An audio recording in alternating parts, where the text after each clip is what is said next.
இறையேசுவில் என் அன்புமிக்க சகோதர சகோதரிகளே, இன்று நாம் நம்முடைய பங்கு பாதுகாவலியாகிய புனித வேளாங்கண்ணி ஆரோக்கிய அன்னையின் திருவிழாவை பங்கு பெருவிழாவாக கொண்டாடுகின்றோம். இந்த 9 நாட்கள் நீங்கள் நவ நாட்களாக கடைபிடித்து தங்கள் அனைவரையும் தயாரித்து கொண்டு இந்த பெருவிழாவை கொண்டாட இங்கே நாம் கூடியிருக்கின்றோம்.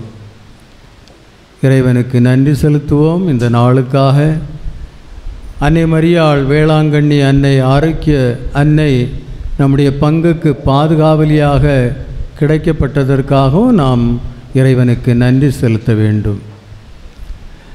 அன்னை மரியாளை பற்றி பார்க்கும்போது அவளை நாம் முதல் கிறிஸ்தவள் என்று அழைக்கின்றோம்.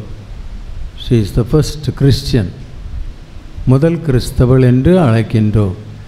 அவள் கிறிஸ்தவர்கள் எல்லாருக்கும் ஒரு எடுத்துக்காட்டாக இருக்கின்றாள். The model for all the Christians. அன்னை மரியாளை பற்றி சிந்தித்து பாருங்க. நான் சில நேரம் அன்னை மரியாளுடைய அந்த இடங்கள், அவள் எங்கெல்லாம் காட்சி கொடுத்தார்களோ அந்த இடங்களை எல்லாம் நாம் பற்றி சிந்திப்பேன். உலக அளவிலே நாம் எடுத்து பார்க்கும்போது அன்னை மரியாளுடைய பெயர் பெற்ற ஆலயங்களில் நிறைய பக்தர்கள் வருகின்றார்கள். இயேசுவின் பெயரிலும் ஆலயங்கள் உள்ளன. திரு ஆண்டவர் ஆலயம், கிறிஸ்து அரசர் ஆலயம், அப்படி ஆண்டவருடைய பெயரிலும் பல புனிதர்கள் பெயரிலும். ஆனால் திரளான மக்கள், அதிகமான மக்கள் எந்த கோயிலுக்கு போகிறார்கள்?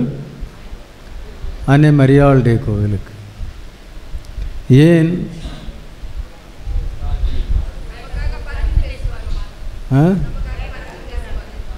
நமக்காக பரிந்துரை பேசுகிறாங்க, நமக்கு தாயாக இருக்கின்றார்கள். பிள்ளைகள் எப்போதும் யார்கிட்ட போவாங்க? அம்மாவிட்ட போவாங்க, தாய்கிட்ட போவாங்க. அதனால தான் கிறிஸ்தவர்கள் மட்டுமல்ல, இந்துக்கள், முஸ்லீம்கள் அவங்களும் அன்னை மரியாளுடைய ஆலயத்துக்கு வருகிறார்கள். நீங்கள் வேளாங்கண்ணி போனால் அங்கே கூடுதலாக நாம் பார்த்தது பிற மதத்தினர் அங்கே வருகிறார்கள். பிற மதத்தினர்.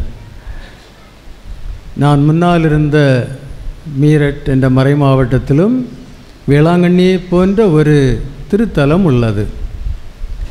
जो हमारे यहाँ जो बुज़ुर्ग लोग हैं जो मिलिट्री में काम किए हैं वो शायद ज़रूर वहाँ गए होंगे. दिल्ली के आसपास 65 किलोमीटर दूरी में सरदाना जगह पर एक बसिलिका है और वो बसिलिका वेलांगनी बसिलिका के पहले बसिलिका हुआ है. वेलांगनी तो बाद में हुआ है. और वो गिरजाघर एक बहुत बड़ा गिरजाघर जैसे रोम में देखते हैं वैसा है. और उसको एक मुस्लिम रानी ने बनाया है, ईसाइयों ने नहीं बनाया, एक मुस्लिम रानी ने बनाया. अभी इतना काफ़ी है उनके लिए. वहाँ मीन्स देर அங்கே ஒரு மீரட் மறை மாவட்டத்தில் ஒரு பசிலிக்கா, அன்னை வேளாங்கண்ணி பசிலிக்காவை போல் ஒரு பசிலிக்கா உள்ளது. அது ஒரு முஸ்லீம் ராணியால் கட்டப்பட்டது. அது பெரிய நல்ல அழகான. அங்கே நிறைய பக்தர்கள் வருகிறார்கள். கூடுதல் அங்கே வருவது யார்? இந்துக்களும் முஸ்லீம்களும். நிறைய அதிசயங்கள், புதுமைகள் நடக்கின்றன. முக்கியமாக குழந்தை இல்லாதோர் அங்கே வருகின்றார்கள். அடுத்த வருடம் அவர்கள் குழந்தையோடு வந்து நன்றி செலுத்துவார்கள். நான் அங்கே அந்த பசிலிக்காவின் அதிபராக இருந்தேன், அதனால் எனக்கு அதை நல்ல முறையில் தெரியும். அப்படிப்பட்ட இடங்கள். இன்னொன்று, நான் அன்னை மரியாளை பற்றி நினைப்பது என்னவென்றால், அன்னை மரியாள் இஸ் வெரி சூசி. ஷீ இஸ் வெரி சூசி. சூசி புரியுதா? அவ நல்ல இடங்களை தேர்ந்தெடுப்பா அன்னை மரியாள். பாருங்க, அன்னை மரியாள் காட்சி அளித்த இடம் எல்லாம் பெரிய அழகான இடங்கள். வேளாங்கண்ணி எவ்வளோ அழகான இடம் இல்லையா? எவ்வளோ பெரிய இடம், எவ்வளோ அழகான இடம் வேளாங்கண்ணி. அன்னை மரியாள் அந்த இடத்த தான் தேர்ந்தெடுத்திருக்கிறார். லூர்து போங்க, லூர்து எவ்வளோ அழகான இடம். அந்த லூர்து அந்த இடத்த அன்னை மரியாள் தேர்ந்தெடுத்தாள். லூர்து. ஃபாத்திமா நான் போயிட்டு இல்லை, ஆனால் போனவர்களுக்கு தெரியும் ஃபாத்திமா எவ்வளோ அழகான இடம். நான் அதை பிக்சரில் பார்த்துருக்குறேன். எவ்வளோ அழகான இடம் ஃபாத்திமா. குடலூப்பே, மெஜ்ஜிகோரியே, இன்னும் பல இடங்களில் அன்னை மரியாள் காட்சி அளித்திருக்கிறார். இந்த இடம் எல்லாம் பெரிய அழகான இடங்களாக இருக்கும். நேச்சுரல் பியூட்டி எல்லாம் அங்கே இருக்கும். அன்னை மரியாளுக்கு தெரியும், தேர்ந்தெடுத்து நல்ல இடங்களை ஆக்குப்பை பண்ணியிருக்கிறாங்க. அதே போல் இங்கேயும் இந்த நெடுங்கம்பட்டு இந்த பங்கையும் அன்னை மரியாள் தேர்ந்தெடுத்திருக்கிறாள். வேளாங்கண்ணி ஆரோக்கிய அன்னை இங்கே தேர்ந்தெடுத்திருக்கிறாள். அழகான பங்கு. ஆனால் வேளாங்கண்ணியை போல் அழகாக இருக்கா? இருக்கா? Okay okay. நான் இந்த இடம் அழகாக இருப்பது அதை நான் சொல்ல வரவில்லை. இங்கே ஒரு அழகு இருக்கிறது. அந்த அழகை அன்னை மரியாள் புரிந்திருக்கின்றாள். அதனால்தான் அந்த அன்னை மரியாள் இந்த பங்குக்கு பாதுகாவலாக இருக்கிறார். அந்த அழகு என்ன தெரியுமா? எல்லா இடங்கள்லையும் பக்தி இருக்கு. ஏன் அதை நான் சொல்லுகிறேன்? என்ன அழகு என்றால், இங்கே வேறுபட்ட பலதரப்பட்ட கம்யூனிட்டிஸ் அப்படி இருந்தாலும் எல்லாரும் ஒற்றுமையோடு ஒன்றாயிருக்கின்றார். அங்கே இறைவன் இருக்கின்றார், அங்கே அன்னை இருக்கின்றார். அதுதான் ரொம்ப முக்கியம், ஒற்றுமை.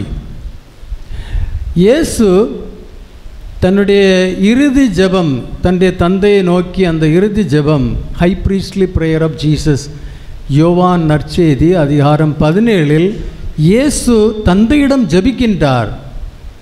எதற்காக ஜெபிக்கின்றார்? தந்தையிடம், ஆண்டவரே என் தந்தையே இவர்களுக்கு ஒரு நல்ல வாழ்க்கையை கொடும் என்று ஜெபிக்கிறாரா? இல்லை. இவர்களுக்கு நல்ல சுகத்தை கொடும் என்று ஜெபிக்கிறாரா? இல்லை. இவருடைய வாழ்க்கையில் புதுமைகளை செய்யும் என்று ஜெபிக்கிறாரா? இல்லை. இவருடைய நோய்களை குணமாக்கும் என்று ஜெபிக்கிறாரா? இல்லை. இவருடைய தேவையை நிறைவேற்றும் என்று ஜெபிக்கிறாரா? இல்லை. ஆனால் இயேசு என்ன ஜெபம் செய்கிறார்? தந்தையே, நீர் என்னுள்ளும் நான் உன்னுள்ளும் நாம் ஒன்றாயிருப்பது போல் அவர்களும் நம்மில் ஒன்றாயிருக்கட்டும். பாருங்க, அதுதான் தந்தையினுடைய இயேசுவினுடைய விருப்பம். எல்லோரும் ஒன்றாயிருக்கட்டும். அதற்காகத்தான் இயேசு இந்த உலகத்திற்கு வந்தார். எல்லோரையும் ஒன்றுபடுத்தி ஒரே குடும்பமாக மாற்றி அந்த ஒரே தந்தையின் பிள்ளைகளாக மாற்றுவதற்காகத்தான் இயேசு இந்த உலகத்தில் வந்தார். இயேசுவின் மிஷன், பணி என்ன? எல்லோரையும் தந்தையின் அன்பில் ஒன்றுபடுத்துவது. அதுதான் இயேசுவின் பணி. எந்த பணியை இயேசு சீடர்களுக்கும் மற்றவர்களுக்கும் ஒப்படைத்தார்? விண்ணேற்றம். 2 நாளுக்கு முன்னால் நாம் விண்ணேற்ற பெருவிழாவை கொண்டாடினோம். விண்ணேறுவதற்கு முன் அவர் தன் பணியை தன் சீடர்களிடம் ஒப்படைத்து கொண்டு போகிறார். எந்த பணி? நற்செய்தி பணி. நற்செய்தியை அறிவித்து எல்லோரையும் ஒற்றுமையாக ஒரு குடும்பமாக மாற்றுங்கள் என்று. அதான் இயேசுவினுடைய பணி. அன்னை மரியாளும் அதே விரும்புகிறாள். அதனால் தான் அன்னை மரியாள் எந்த இடம் எல்லாம் காட்சி கொடுத்தாலோ அங்கே வேறுபாடு இல்லாமல், பிளவு இல்லாமல், அங்கே எல்லோரும், எல்லா மதத்தினரும், எல்லா ஜாதியினரும், எல்லா மொழியில் பேசுபவர்களும், எல்லா கலாச்சாரத்தில் உள்ளவர்களும், உலகத்தில் உள்ள எல்லாரும் அந்த அன்னை மரியாள்கிட்ட வராங்க. ஒற்றுமை, ஒன்றுபட்டு வாழ்வது. அன்னை மரியாள் அதைத்தான் விரும்புகிறாள். நாம் விண்ணுலகில் இருக்கிற எங்கள் தந்தையே உமது பெயர் தூயதென போற்ற பிறகு அந்த ஜெபத்தை சொல்லும்போது, விண்ணுலகில் இருக்கிற எங்கள் தந்தையே, இந்த உலகத்தில் பிறந்த எல்லா மக்களுக்கும் அவர் தந்தையாக இருக்கின்றார். நான் அவரை தந்தை என்று அழைக்கும்போது இந்த உலகத்தில் உள்ள எல்லா மக்களும் என்னுடைய சகோதர சகோதரிகள், குடும்பத்தினர் ஆகிறார்கள். அப்படி இருக்கும்போது நாம் யாரையாவது பிரித்து வைக்க முடியுமா? அவன் நம்ம குடும்பத்தில் உள்ளவன் இல்லை, அவன் நம்ம கம்யூனிட்டியை சார்ந்தவன் அல்ல, அவன் நம்ம மொழி பேசுபவன் இல்லை. அப்படிப்பட்ட பிரிவினை இருக்காது. அதுதான் அழகு. நீ வேளாங்கண்ணியை எடுத்து பாருங்கள், லூர்தை எடுத்து பாருங்கள், ஃபாத்திமாவை எடுத்து பாருங்கள், மெட்ஜிகோரியை எடுத்து பாருங்கள், குவாடாலூப்பை எடுத்து பாருங்கள், இன்னும் பல இடங்களில் கிருபாவங்கி மாதா கா ஜக சர்தானாவை எடுத்து பாருங்கள். எந்த இடத்தை பார்த்தாலும் அங்கே வருபவர்கள் எல்லா மக்களும், குறிப்பிட்ட மக்களுக்காக இல்லை, எல்லா மக்களும் அங்கே வருகிறார்கள். அன்னை மரியாள் மனுக்குலத்தின் தாயாக இருக்கின்றாள். கிறிஸ்தவர்களின் தாயாக மட்டுமல்ல, மனுக்குலத்தின் தாயாக இருக்கின்றாள். அவள் சிலுவையின் கீழ் நின்று கொண்டிருக்கும் போது இயேசு, இந்த அன்னை தான் எனக்கு இறைவனின் சித்தத்தை நிறைவேற்ற எனக்கு ஒத்துழைப்பு கொடுத்தவள். இனி திருமுழுக்கு பெறும் ஒவ்வொரு கிறிஸ்தவனும் அந்த இறைவனின் சித்தத்தை நிறைவேற்ற அழைக்கப்படுகின்றார்கள். எனவே எப்படி இந்த அன்னை மரியா எனக்கு உதவியாக இருந்தாலோ அந்த இறைவனின் சித்தத்தை நிறைவேற்ற இந்த மக்கள் திருமுழுக்கு பெற்று என் வாழ்க்கையை வாழும் மக்களுக்கும் அந்த அன்னை தேவைப்படுகிறாள் என்பதை உணர்ந்துதான் இயேசு சிலுவையிலிருந்து தன்னுடைய அன்னையை நமக்கு அன்னையாக கொடுத்திருக்கின்றார். எனவே அந்த அன்னை நம்முடைய அன்னையாக இருக்கின்றாள், எல்லோருடையும் அன்னையாகவும் இருக்கின்றாள், மனுக்குலத்தின் அன்னையாக இருக்கின்றாள். நாம் யாரையெல்லாம் வெறுக்கின்றோமோ ஒதுக்கி வைக்கின்றோமோ அவர்களுக்கும் அன்னையாக இருக்கின்றாள். அதுதான் அன்னையினுடைய மேன்மை. அதனால்தான் அன்னையுடைய ஆலயங்களில் எல்லா மக்களும் வராங்க. ஒற்றுமை, ஒன்றுபட்டு வாழ்வது, பிரிவினைகளை கடந்து எல்லோரும் ஒரே குடும்பமாக வாழ்வது, அதுதான் அன்னை மரியாளுடைய மிஷன். அந்த அன்னை நமக்கு பங்கு பாதுகாவலியாக நமக்கு கொடுக்கப்பட்டிருக்கின்றாள். இப்போ நாம் கொஞ்சம் சிந்தித்து பார்ப்போம், அந்த அன்னை எப்படி இப்படிப்பட்ட ஒரு வாழ்க்கை வாழ முடிந்தது? அந்த அன்னைக்கு யாரினால், எந்த சக்தியால் அந்த அன்னை அப்படிப்பட்ட ஒரு வாழ்க்கையை வாழ்ந்தாள்? தூய ஆவியாரின் சக்தியால். இன்றைய 2ஆம் வாசகத்திலேயும் இன்றைய நற்செய்தியிலும் நாம் இதை பற்றி வாசிக்க கேட்டோம். தூய ஆவியார் அவர் மேல் நிழலிட்டார், தூய ஆவியாரால் அவள் ஆட்கொள்ளப்பட்டார். எனவே அவர் தூய ஆவியாரால் கருவுற்று ஒரு பிள்ளையை பெற்றெடுத்தால் அந்த பிள்ளைக்கு இம்மானுவேல் என்று பெயரிடப்பட்டது. இம்மானுவேல் என்றால் கடவுள் நம்மோடு. அந்த உண்மையை அந்த பெயர் வெளிப்படுத்துகிறது. இயேசு ஏன் இந்த உலகத்தில் பிறந்தார்?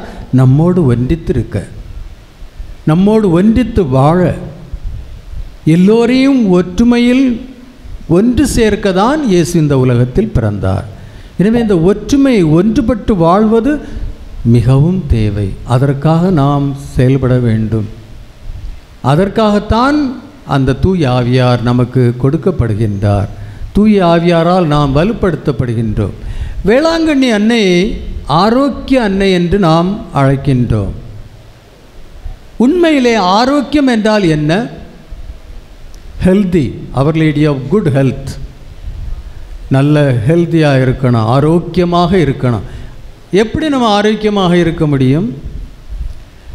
ஒரு நோயும் இல்லாமல் இருந்தால் நம்ம ஆரோக்கியமாக இருக்க முடியும். அது உண்மையா? அது உண்மையா? இல்லை. உடல் அளவில் நாம் ஒரு நோய் இல்லாமல் இருக்கலாம், ஆனால் உள்ளம் அளவில், மனது அளவில் நிறைய பிரச்சனைகள் இருக்கலாம்.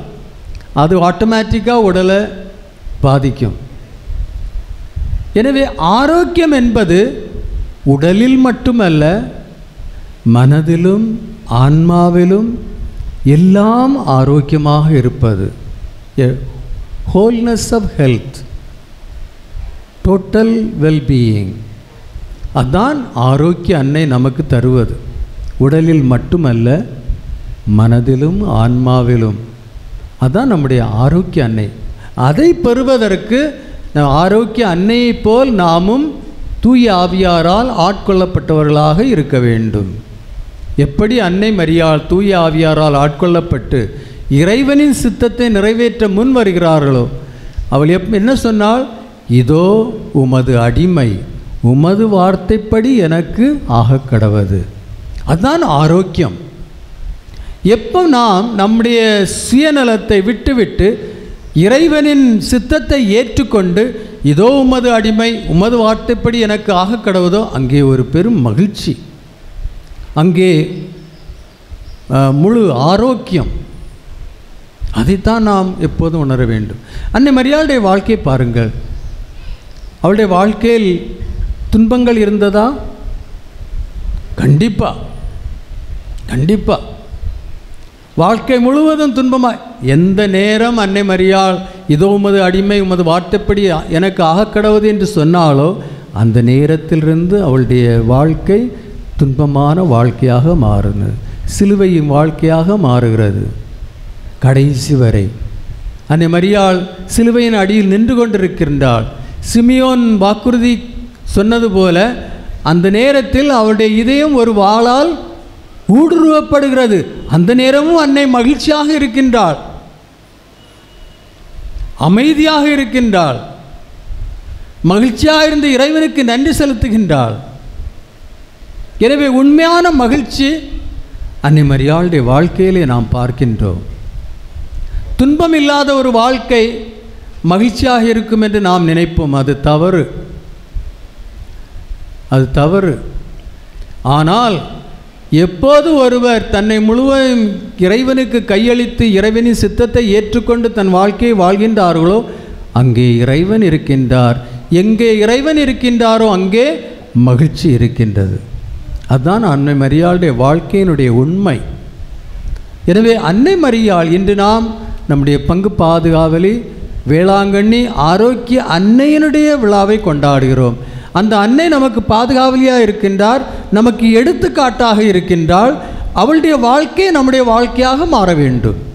அவளுடைய திருவிழாவை நாம் கொண்டாடுகின்றோம் என்றால் அவளுடைய வாழ்க்கை நம்முடைய வாழ்க்கையாக மாற வேண்டும். அவளுடைய வாழ்க்கை எப்படிப்பட்ட வாழ்க்கை என்று பாருங்கள். இன்றைய 2ஆம் வாசகத்திலே நாம் வாசிக்க கேட்டோம், ஊனியல்பு பற்றிய வாழ்க்கை. பவுலடியார் கலாத்தியருக்கு எழுதிய அந்த திருமுகத்தில் ஊன் இயல்பு பற்றிய வாழ்க்கை, அது எப்படிப்பட்ட வாழ்க்கை? தீய வாழ்க்கை, கெட்ட வாழ்க்கை, கெட்ட பழக்கங்கள், அதெல்லாம் ஊன் இயல்பு ஏற்ப வாழ்க்கை. ஆனால் நாம் எதற்காக அழைக்கப்பட்டிருக்கின்றோம்? தூய ஆவியினால் செயல்படும் ஒரு வாழ்க்கை, தூய ஆவியினால் செயல்படும் வாழ்க்கை. அதான் அன்னையுடைய வாழ்க்கை. அன்னையுடைய வாழ்க்கை பாருங்கள். முதலாக அவள் தூய ஆவியால் நிரப்பப்பட்ட பிறகு அவளுடைய வாழ்க்கை முற்றிலும் இறை வார்த்தையின்படியுள்ள ஒரு வாழ்க்கையாக மாறுகிறது. இறை வார்த்தையின் உறவில் அவள் வாழ்கின்றாள். முதலாக நாம் அன்னை மரியாளும் பார்ப்பது என்ன? தூய ஆவியால் நிரப்பப்பட்டவர்களுடைய வாழ்க்கை எப்படிப்பட்ட வாழ்க்கையாக இருக்க வேண்டும்? இறை வார்த்தையின் உறவில், இறை வார்த்தைக்கு ஏற்ப வாழ்க்க வேண்டும். இறை வார்த்தையின் வாழ்க்கை, இறை வார்த்தையின் உறவில் வாழும் வாழ்க்கை, அது நம்ம ஒவ்வொருவருடைய வாழ்க்கையாக மாற வேண்டும். உறுதி பூசுதல் பெறும் பிள்ளைகள், நீங்கள் உங்களுக்கு இது தெரிந்திருக்கணும். இந்த 4 நிலைகள் அன்னை மரியாளுடைய வாழ்க்கையில் நாம் பார்க்கின்றோம். எப்போது அன்னை மரியாள் தூய ஆவியால் நிரப்பப்பட்டாலோ அப்போது அன்னை மரியாள் இந்த 4 நிலைகளை நாம் பார்க்கின்றோம். அந்த 4 நிலைகள் உங்களிடம் இருக்க வேண்டும். முதல்ல அது தெரியணும். அந்த 4 நிலைகள் என்ன என்று உங்களுக்கு தெரியணும். அதுதான் நான் இப்போ உங்கள்கிட்ட விளக்கி சொல்லிகிட்ருக்கிறேன். அதனால் கவனமாக கேளுங்க. உறுதி பூசுதல் கொடுக்க நேரத்தில் நான் கேள்வி கேட்பேன், இந்த கேள்வியை கேட்பேன். யார் பதில் சொல்லாமல் இருக்கிறார்களோ அவர்களுக்கு உறுதி பூசுதல் கொடுக்க மாட்டேன். யார் பதில் சொல்லாமல் இருக்கிறார்களோ அவர்களுக்கு உறுதி பூசுதல் கொடுக்க மாட்டேன். நீங்கள் அனுப்பிடுவேன், பிறகு தயார் செய்து இன்னொரு வருஷம் உறுதி பூசுதல் இருப்பேன். அதனால் கவனமாக கேளுங்க. முதல் இது தூய ஆவியாரால் அன்னை நிரப்பப்பட்டவுடன் அவளிடம் என்ன நாம் பார்க்கின்றோம்? முதல் இது அன்னை மரியாளுடைய வாழ்க்கை இறை வார்த்தையின்படி உள்ள ஒரு வாழ்க்கை, இறை வார்த்தையின் உறவில் உள்ள வாழ்க்கையாக மாறுகிறது. அதான் அன்னை என்ன சொல்கிறாள்? இதோ உமது அடிமை, உமது வார்த்தைப்படி எனக்கு ஆக கடவுது. அது முதல். ஓகே. இறை வார்த்தையின்படி வாழ்க்கை, இறை வார்த்தையின் உறவில் உள்ள ஒரு வாழ்க்கை. இயேசு தேவாலயத்தில் போதித்து கொண்டிருக்கின்றார். அங்கே அன்னை மரியாளும் அவருடைய சகோதர சகோதரிகளும் அவரை பார்க்க வந்திருக்கிறார்கள், வெளியே நிற்கிறார்கள். அப்போது அன்னை மரியாளை தெரிந்த ஒரு ஆள், இவதான் இவரை பெற்றெடுத்த தாய், பெற்றெடுத்த தாய், இரத்த உறவு. அதை அறிந்து அந்த ஆள் ஆலயத்தில் போய் இயேசுவிடம் என்ன சொல்கிறார்? உமது தாயும் உமது சகோதர சகோதரர்களும் உமக்காக காத்திருக்கின்றார்கள். அப்போ இயேசு என்ன சொன்னார்? யார் என் தாய், யார் என்னுடைய சகோதர சகோதரிகள்? இந்த ஆள் இரத்த உறவை பார்த்துதான் அவரிடம் சொல்கிறார், உம்முடைய இரத்த உறவு, உம்முடைய அம்மா 9 மாதம் வயிற்றில் வைத்து பெற்றெடுத்த உன்னுடைய தாய், இரத்த உறவு அங்கே நிற்கிறது. இயேசு அதை மறுக்கிறார். இரத்த உறவை இயேசு மறுக்கிறார். யார் என் தாய், யார் என்னுடைய சகோதர சகோதரிகள்? யாரெல்லாம் தந்தையின் வார்த்தையை கேட்டு அதன்படி நடப்பவர்கள்தான் என்னுடைய தாய், தந்தை, உற்றார் உறவினர், குடும்பத்தார். பாருங்கள், யாரெல்லாம் தந்தையின் வார்த்தையை கேட்டு அதன்படி நடப்பவர்கள். அப்போ அன்னை மரியா அவருக்கு தாயாக இருந்தாளா?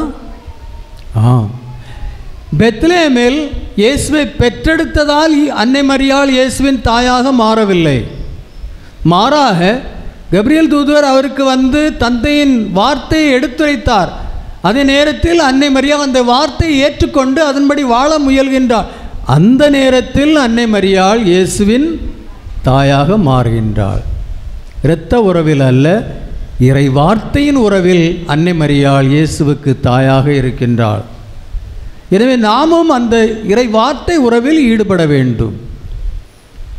இன்று நம்முடைய உறவு பலதரப்பட்ட அடிப்படைகளில் இருக்கிறது. நாம் இரத்த உறவில், இது என்னுடைய குடும்பம், இது என்னுடைய கணவன், மனைவி, பிள்ளைகள், என்னுடைய உறவினர்கள், இரத்த உறவு, அதில் வாழ்கின்றோம். சில நேரங்களில் நாம் மொழி உறவில் வாழ்கின்றோம். மொழி, ஹிந்தி பேசுபவர்கள், எனக்கு இங்கே கொஞ்சம் ஃப்ரெண்ட்ஸ் கிடச்சிக்கிட்டாங்க, ஹிந்தி பேசும், எங்களுக்கு ஒரு தனி உறவு. ஹிந்தி மொழி பேசுவார்கள், வேறு மொழி பேசுவார். அந்த மொழியின் அடிப்படையில் பிரிவுபட்டிருப்போம். சில நேரங்களில் கர்நாடகாவில் அதான் நடந்துகிட்ருக்கு. தமிழ், கன்னடா பேசுவார்கள் சண்டை போட்டுட்ருக்காங்க, மொழியில் வேறுபட்டிருக்கின்றோம். இன்னும் ஜாதியின் அடிப்படையில் வேறுபட்டிருப்பது, ஜாதியின் நம்ம மத்தியில் நிறைய இருக்குது. இன்னும் கலாச்சாரம், ரேஸ், அப்படியெல்லாம் வேறுபட்டிருக்கு. ஆனால் இயேசு அந்த எந்த உறவையும் இயேசு ஏற்றுக்கொள்ளவில்லை. ஒரே ஒரு உறவு. அது எந்த உறவு? இறை வார்த்தையின் உறவு, இறை வார்த்தையின்படியுள்ள ஒரு வாழ்க்கை. ஸோ முதல் இது அன்னை மரியாளிடம் நாம் பார்ப்பது என்ன? இறை வார்த்தையின்படியுள்ள வாழ்க்கை, இறை வார்த்தை உறவில் உள்ள ஒரு வாழ்க்கை. ரெண்டாவது, அன்னை மரியாளிடம் நாம் என்ன பார்க்கின்றோம்?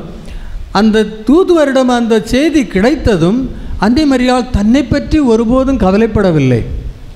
அவள் தூய ஆவியாரால் கருவுற்றிருக்கின்றாள். அந்த நேரத்தில் பிறர் இதை அறிந்தால் அவளுடைய தண்டனை என்ன?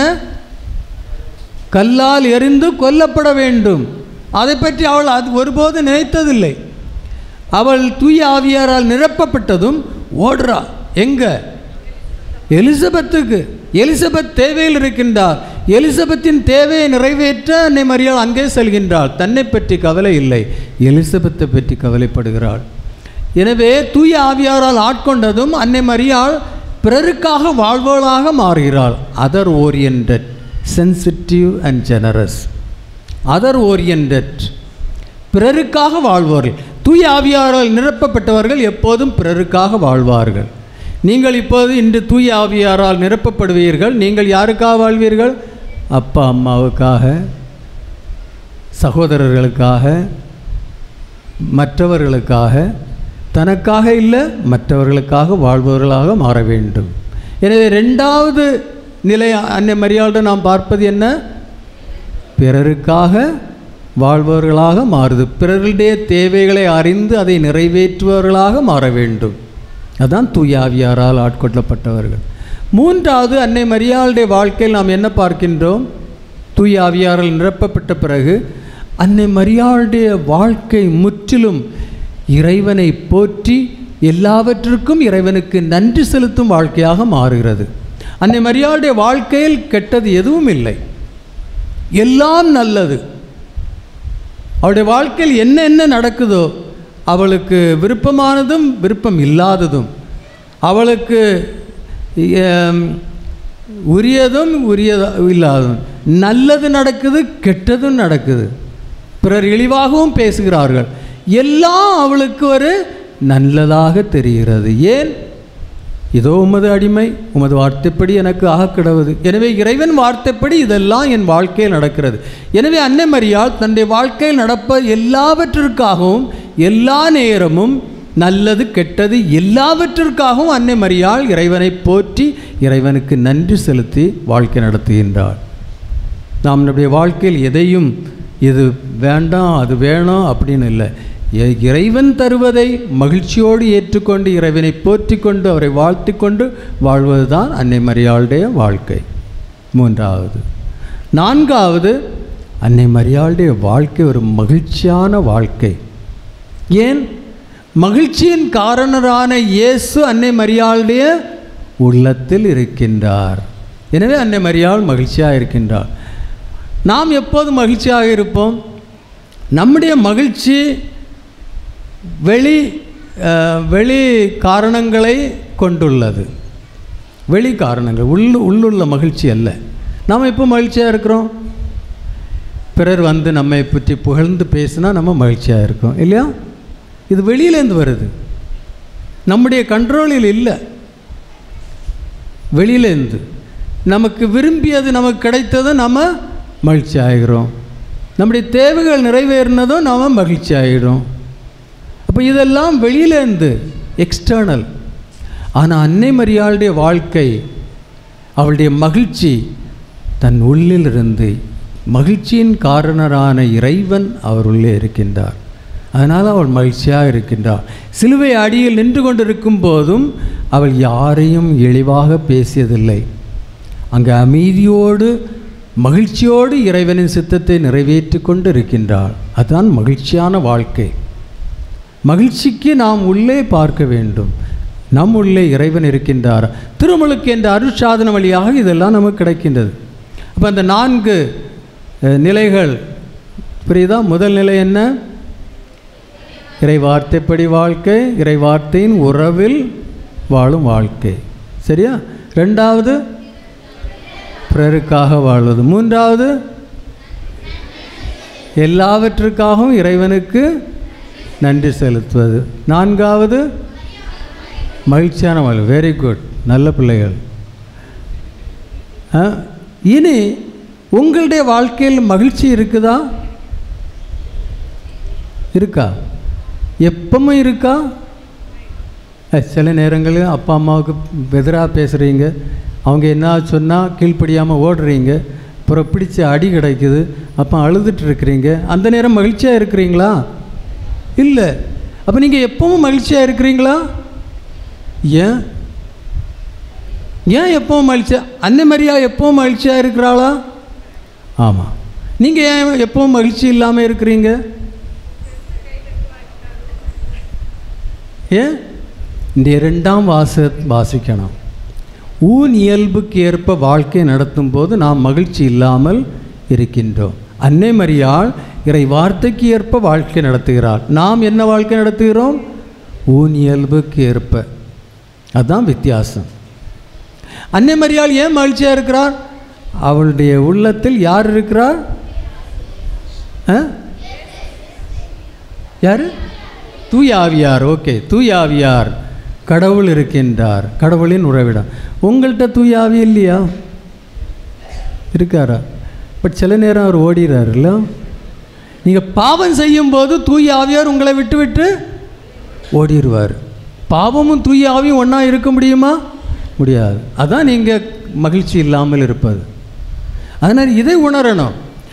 திருமுழுக்கு, உங்களுக்கு திருமுழுக்கு கிடைச்சிட்டு இல்லையா? எல்லாருக்கும் திருமுழுக்கு கிடைச்சிருக்கா? இல்லாமல் இருந்தால் ஒரு திவசம் கிடைக்காது. திருமுழுக்கு அருட்சாதன சமயத்தில் என்ன நடந்தது உங்கள் வாழ்க்கையில்? உங்கள் பெற்றோர் உங்கள் பிள்ளைகளாக இருந்தீங்க இல்லையா? சின்ன பிள்ளை, இப்போ உங்களை எடுத்துக்கொண்டு இங்கே கோயிலுக்கு வந்தாங்க. ஃபாதர்கிட்ட எங்கள் ஞான ஸ்நானம் கொடுக்கணும்னு சொன்னாங்க. ஃபாதர் ஞான ஸ்நானம் கொடுக்குறார். அந்த நேரத்தில் என்ன நடந்தது? தலையில் தண்ணி ஊற்றி உங்களை அழ வைச்சாங்க இல்லையா? தலையில் தண்ணி ஊற்ற நீங்கள் அழ தொடங்கிட்டீங்க, அதானே? இல்லை, உனக்கு தெரியுமா தலையில் தண்ணி ஊற்றினாருன்னு? தெரியாது. இயேசு திருமுழுக்கு எப்போ எடுத்தார்?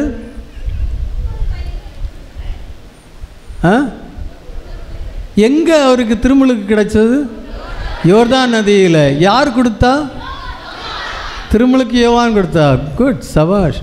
அப்போ அவர் யோவான், திருமுழுக்கு யோவான் இயேசுக்கு திருமுழுக்கு கொடுக்கும்போது என்ன நடந்தது?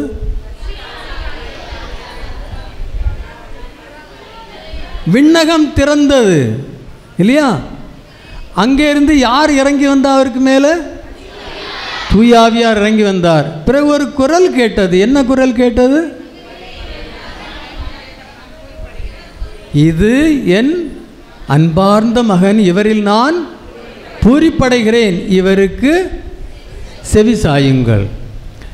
அது இயேசுக்கு திருமுழுக்கு கிடைச்ச நேரத்தில் நடந்தது. உங்களுக்கு திருமுழுக்கு கிடைச்ச நேரத்தில் அப்படி நடந்ததா? இல்லைன்னு சொல்கிறாங்க. உங்களுக்கு தெரியாது. ஆனால் உங்களை கொண்டு வந்த அந்த பெற்றோருக்கு இது தெரிஞ்சுதா? கேளுங்க அவங்கள்ட்ட போய். இன்றைக்கி நீங்கள் வீட்டுக்கு போனதும் அப்பா அம்மாவிட்ட கேட்கணும், எங்களை ஞானஸ்நானத்துக்கு கொண்டு போனீங்க, அந்த நேரத்தில் இதெல்லாம் நடந்ததான்னு கேட்டு பாருங்க. கேட்கணும், கண்டிப்பாக கேட்கணும். அவங்களுக்கு தெரியுமா? அந்த ஞானஸ்நானம் கொடுத்த அந்த குருவுக்கு இது தெரியுமா? தெரியும். They are supporting the parish priest. Very good. அவருக்கு தெரியும். உங்களுக்கு ஞானஸ்நானம் கிடைத்த நேரத்தில், இயேசுவுக்கு ஞானஸ்நானம் கிடைத்த நேரத்தில் நடந்த அதே இது நடந்திருக்கு. வானம் திறந்தது, தூயாவியார் உங்கள் மேல் இறங்கி வந்தார், தந்தை உங்களை ஏற்றுக்கொண்டார். இது எனது அன்பார்ந்த மகள், இது என் அன்பார்ந்த மகன், இவரில் நான் பூரிப்படைகிறேன். அதான் திருமுழுக்கு என்ற அருட்சாதனை. எவ்வளோ மேன்மையானது. நம்ம அதை உணர்ந்து அதை எடுக்க வேண்டும். எவ்வளோ நல்ல பார்த்தீங்களா? தந்தை நம்மை ஏற்றுக்கொண்டார், நாம் அவருடைய பிள்ளைகளாகிறோம். திருமுழுக்கு அருட்சாதனை 4 காரியங்கள் நடக்குது. என்ன காரியம் தெரியுமா? முதலாக நம்முடைய பாவங்கள் மன்னிக்கப்படுகின்றன. சாவான பாவம், ஜன்ம பாவம், எல்லா பாவமும் மன்னிக்கப்படுகின்றன. நாம் தூய்மையாக்கப்படுகின்றோம். முதல் இது. ரெண்டாவது,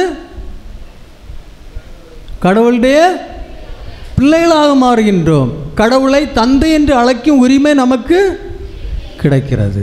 மூன்றாவதாக, தூய ஆவியாரின் உறைவிடம் ஆகின்றோம். தூய ஆவியார் இறங்கி நம்மிடம் குடிகொள்கிறார்.